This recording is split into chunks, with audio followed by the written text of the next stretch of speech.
There are fantastic examples. Me also, a living example of that, but I don't like to put myself in that direction because of all these Bhairavi fans who are here, they'll all go berserk.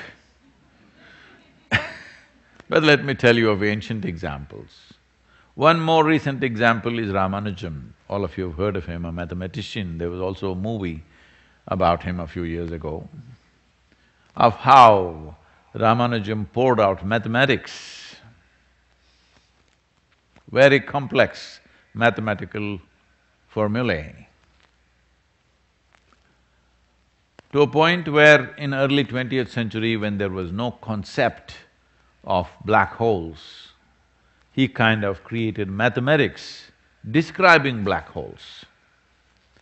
Always in scientific process or scientific research, first is a theory, a conceptualization of what it could be, and then trying to prove it with either empirical proof, if that is possible, but for other aspects, mathematical proof.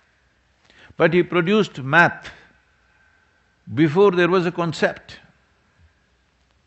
Even today, it's being figured out what exactly is all this about. But he just poured out mathematics. When people asked him, where is this coming from? Simply notebooks and notebooks of math he just poured out. Sitting on his deathbed, he died very early, unfortunately.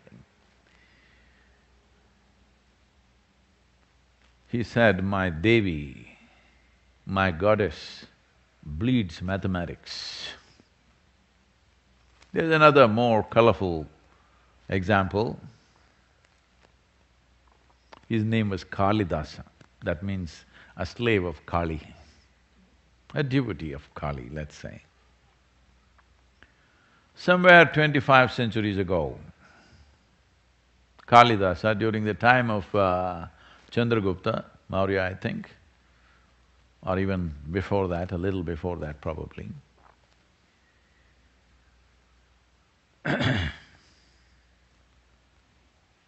the story goes like this. You know, stories get little extra frills on the way, but the important thing is what it's trying to say, not the factuality of the story, but the spirit of the story. So for many lifetimes, Kalidaasa was a great devotee of Kali. So in his previous lifetime, he was deeply disappointed that in spite of all his devotion, she did not appear. She did nothing for him. So he died little disappointed with her.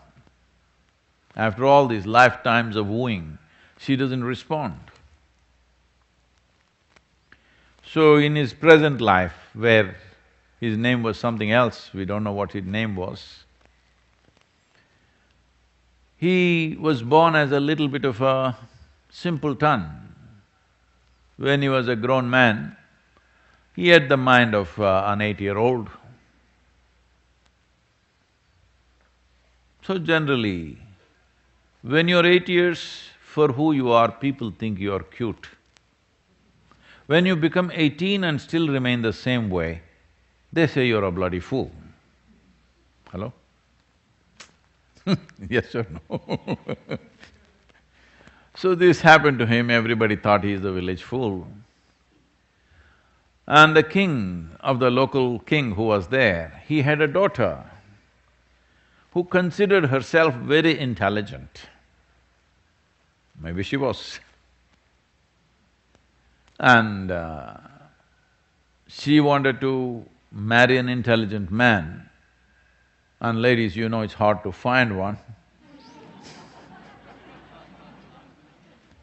Because if he was that smart, why would he marry you?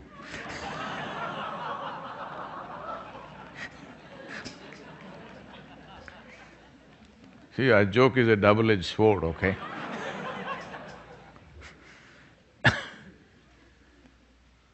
So whoever came to marry her, from many kingdoms, because she can only marry a prince, many of them came and she rejected all of them as fools.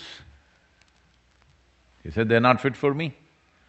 After not only rejecting these suitors, also insulting them as fools, slowly many kings around this small kingdom became the enemies of this kingdom because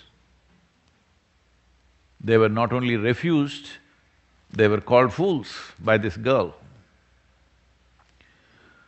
So the father, facing political and military pressure from all around, he got so mad with the girl and he said, you idiot, the thing is, I must get you married to the worst fool in our kingdom. Only then you will learn your lesson. So he scolded her nicely and told his men to go and find who is the dumbest idiot in our kingdom. Find that guy, I want him to marry my daughter.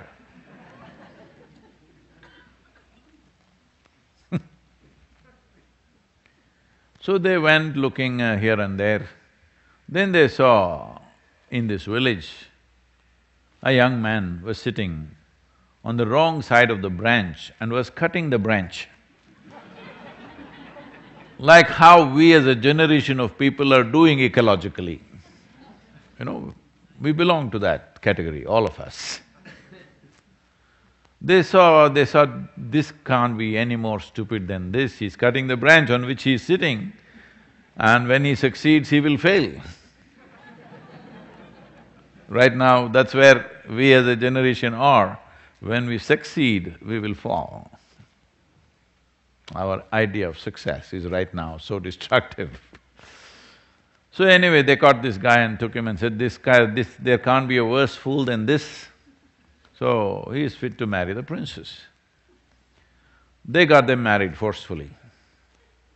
But the girl took it out on him, every day, every moment insulting him in 1,000 different ways, reviling him in many ways possible. After a few months, even this guy who was very simple-minded, even he felt very insulted because she had a sharp tongue.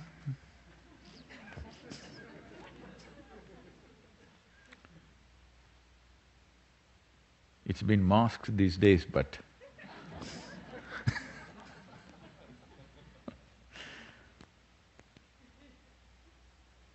so one day he left the palace and went away into the forest just to escape the sharpness of her tongue.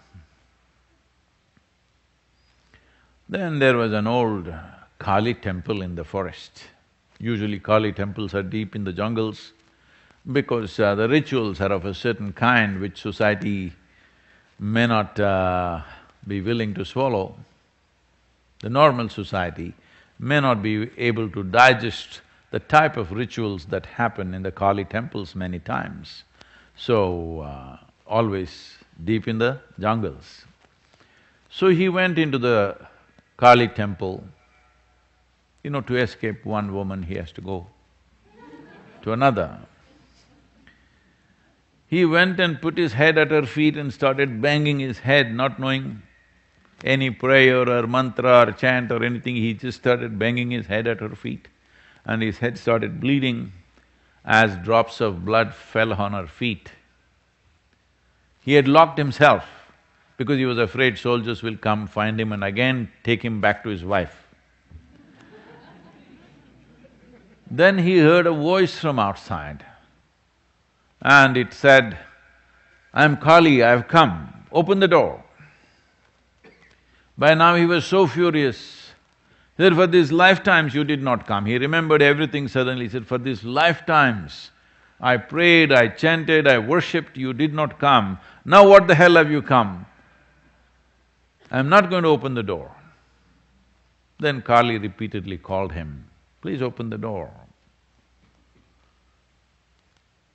Then just to taunt her, because he's still an 8-year-old boy, he opened the door a crack and put his tongue out toward her. And she struck his tongue.